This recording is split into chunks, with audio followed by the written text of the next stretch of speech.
तो सेक्शन 5 में हम लोग पढ़े what is transfer of property means, what transfer of property means. 6 कहता है कि कौन कौन से प्रॉपर्टी को ट्रांसफ़र किया जा सकता है और कौन कौन से नहीं किए जा सकते। 7 कहता है कि पर्सन, वो कौन कौन से लोग हैं जो प्रॉपर्टी ट्रांसफ़र कर सकते हैं, मतलब कि पर्सन कॉम्पिटेंट टू ट्रांसफ़र। अब आते हैं हम 8 में, क्या कहता है, ऑपरेशन ऑफ ट्रांसफ़र, मतलब कि ये जो ट्रांसफ़र ऑफ प्रॉपर्टी ट्रांसफ़र हम लोग पढ़ते आ रहे हैं, ये जो एक्ट है ये तो हमने पढ़ा 5 में, जो एक्ट ऑफ कन्वीनियंस ये तो हमने पढ़ा, लेकिन ये जो पूरा का पूरा ऑपरेशन है ये कैसे चलेगा ये बताता है सेक्शन 8। क्या बताता है कि unless a different intention is expressed और नेसेसरीली इम्प्लाइड,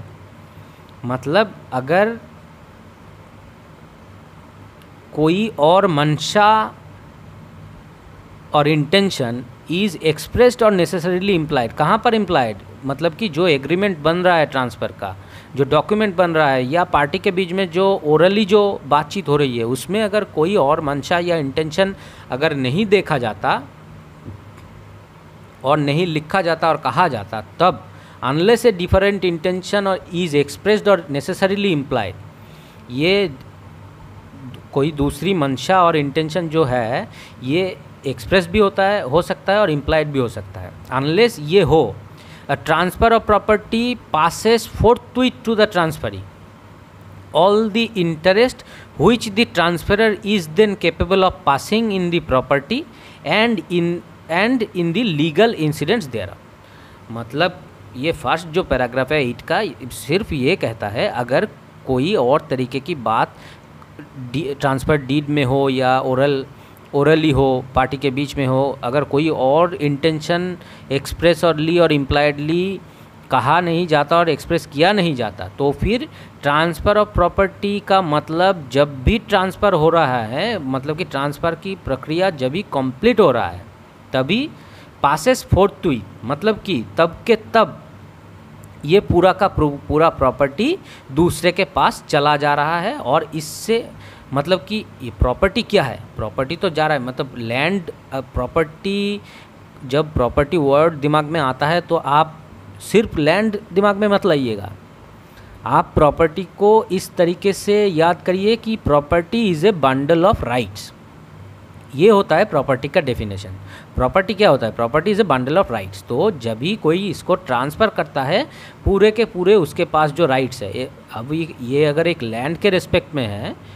तो उस लैंड के ऊपर ओनरशिप हो सकता है या लीज़ होता है या मॉर्टगेज होता है कोई। अगर ये समझ लीजिए कि एक कार के रिस्पेक्ट में है तो कार का भी ओनरशिप होगा,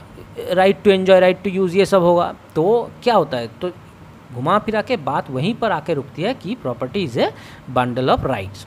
तो transfer of property passes forthwith to the transferee. Transferee कौन होता है, जो ले रहा है,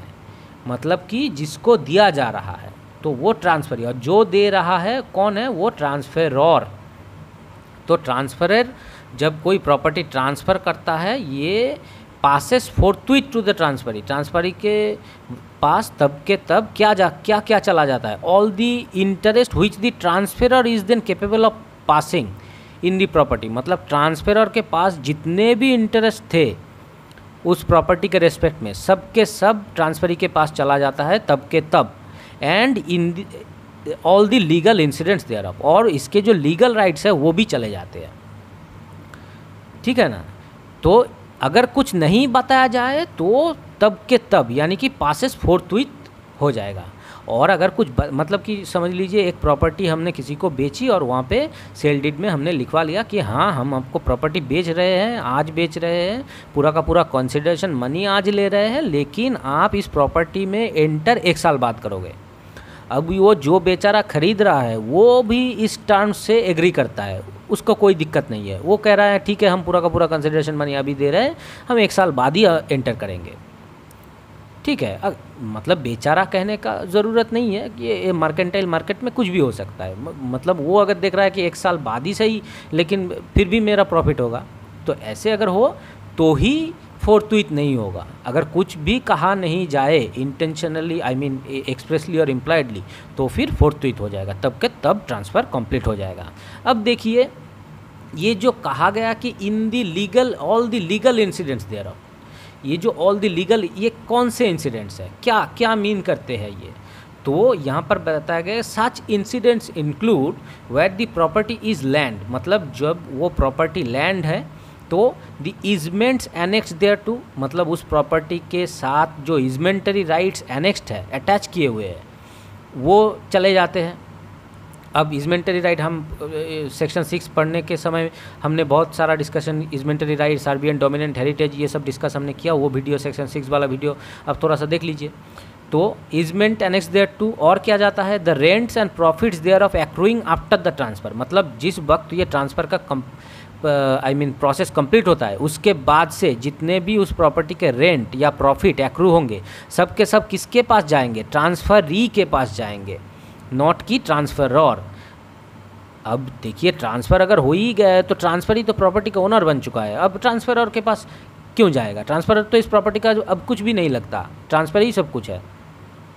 तो and all things attach to the earth, और ज़मीन से जुड़ी हुई जो चीज़ें हैं सब के सब, ज़मीन से जुड़ी हुई मतलब जिन चीज़ों को ज़मीन से अगर अलग किया जाए तो उन चीज़ों का कोई भी यूज़ नहीं रहता है। आई मीन वो सब चीज़ें will be of no use. ऐसी जो चीज़ें हैं जिसको जब तक ज़मीन से जुड़ा रखा जाए तभी तक वो चीज़ें काम की है, ऐसी अगर कोई चीज़ें हैं तो वो सभी चीज़ें चली जाती है। ये सब कुछ किसके रेस्पेक्ट में है, अगर प्रॉपर्टी इज़ लैंड। अब देखिए and where the property is machinery, अब ये प्रॉपर्टी अगर कोई मशीनरी है अटैच टू द अर्थ, मतलब कि ज़मीन से जुड़ी हुई अगर कोई मशीनरी है जो जिसको ज़मीन से अलग करके कोई काम किया नहीं जा सकता, तो इसके जो मूवेबल पार्ट्स हैं, ज़मीन से जुड़ी हुई चीज़ें तो हमने लैंड पहले क्लॉज में भी पढ़ लिया, लेकिन ये जो मशीनरी है इसके जो मूवेबल पार्ट्स है, ये ट्रांसफरर नहीं कह सकता कि ये मूवेबल पार्ट्स है तो ये मूवेबल प्रॉपर्टी है, ये इस इमूवेबल प्रॉपर्टी या लैंड में इंक्लूडेड और ये ट्रांसफ़र में इंक्लूडेड नहीं है, क्योंकि जब ट्रांसफ़र उस मशीनरी का हो रहा है तो उसके जितने भी पार्ट्स है वो मूवेबल हो चाहे इमूवेबल हो, उसके बिना तो वो मशीनरी इनकम्प्लीट हो जाएगा, इसीलिए वो सब भी इंक्लूडेड हो जाएंगे। और क्या है, and where the property is a house, अगर कोई मकान है, वो प्रॉपर्टी अगर कोई मकान है तो the easement annex thereto, ये तो हमने पढ़ ही लिया, the rent thereof accruing after the transfer, जितने रेंट एक्रू करेंगे सब जो नया मालिक बना है या ट्रांसफरी जिसने प्रॉपर्टी लिया है, ख़रीदा है, उसके पास जाएगा। And the locks, keys, bar, doors, Windows and all other things provided for the permanent use their with. अब देखिए ये जो लॉक्स है मतलब कि ताले जो है, इसको अगर समझ लीजिए कि ले लिया जाए और ये जो चाबियाँ ले ली जाए, मतलब कि बार्स जो है उसको ले लिया जाए, दरवाज़े, खिड़कियाँ, ये सब अगर अलग कर लिए जाए तो प्रॉपर्टी हम कर रहे हैं, एक पूरा का पूरा मकान ट्रांसफ़र कर रहे हैं, और ट्रांसफ़र करने के बाद जाते वक्त उस प्रॉपर्टी का, उस मकान का दरवाजे, खिड़की और वे लॉक्स, डोर्स, बार्स ये सब खोल के हम अगर ले जाए तो मकान का कुछ रहता है, मकान का तो कुछ नहीं रहता है, मतलब it will be of no use.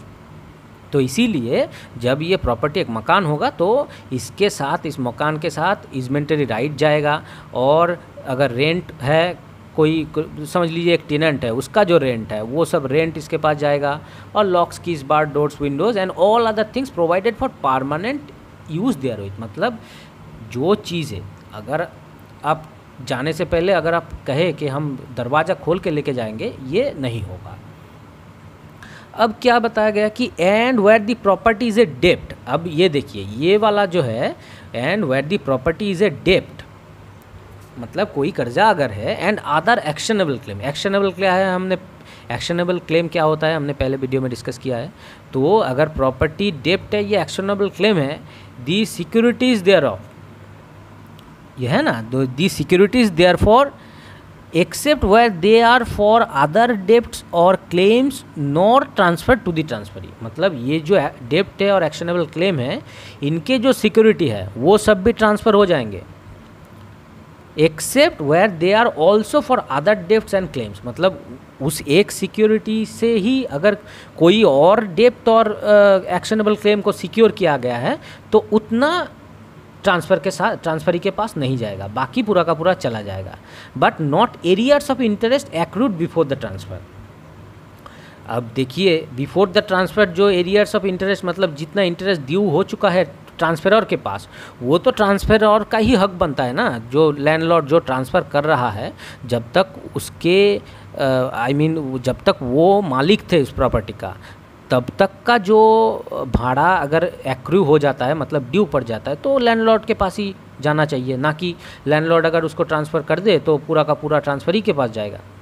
तो ये सब नहीं जाएगा, बाकी पूरा का पूरा चला जाएगा। And where the property is money and other property yielding income, अगर ये रुपया है और अदर प्रॉपर्टी यील्डिंग इनकम, देखिए ये मनी भी प्रॉपर्टी के डेफिनेशन के अंदर ही आता है। And where the property is money and other property yielding income the interest और income thereof accruing after the transfer takes effect. मतलब कि समझ लीजिए आपका बैंक में एक फ़िक्स डिपॉजिट है। अब ये जो फिक्स डिपॉजिट है ये आपका एक प्रॉपर्टी है हुआ। अगर ये प्रॉपर्टी आप किसी को समझ लीजिए 1 लाख रुपए का फिक्स डिपॉजिट है और आपको अर्जेंटली मनी की रिक्वायरमेंट हो गई है, तो फिक्स डिपॉजिट तोड़ना तो बहुत ही नुकसानदायक हो सकता है। इसीलिए आपको कोई समझ लीजिए कि कोई बकरा मिल गया है, वो आपको उस वक्त 1 ही लाख कोई प्रॉफिट बिना लिए 1 लाख रुपए आपको कैश के कैश दे रहा है और समझ लीजिए कि 1,20,000 रुपये दे रहा है और कह रहा है कि जब फिक्स डिपॉजिट जब मैच्योर होगा तो जितना होगा हम ले लेंगे। तो ये जो प्रॉपर्टी ट्रांसफ़र हो रहा है, ये जो ट्रांसफ़र के प्रोसेस है, इसमें भी where the property is money और other property yielding income the interest और income thereof accruing after the transfer takes effect. मतलब कि जब तक ट्रांसफ़र नहीं हुआ था तब तक का जो इंटरेस्ट है तो वो आपको मिलेगा, लेकिन जब आपने ट्रांसफ़र कर दिया किसी के फेवर में, उसके बाद के जो इंटरेस्ट है वो ट्रांसफरी को मिलेंगे। ये बताता है ऑपरेशन ऑफ ट्रांसफ़र सेक्शन 8।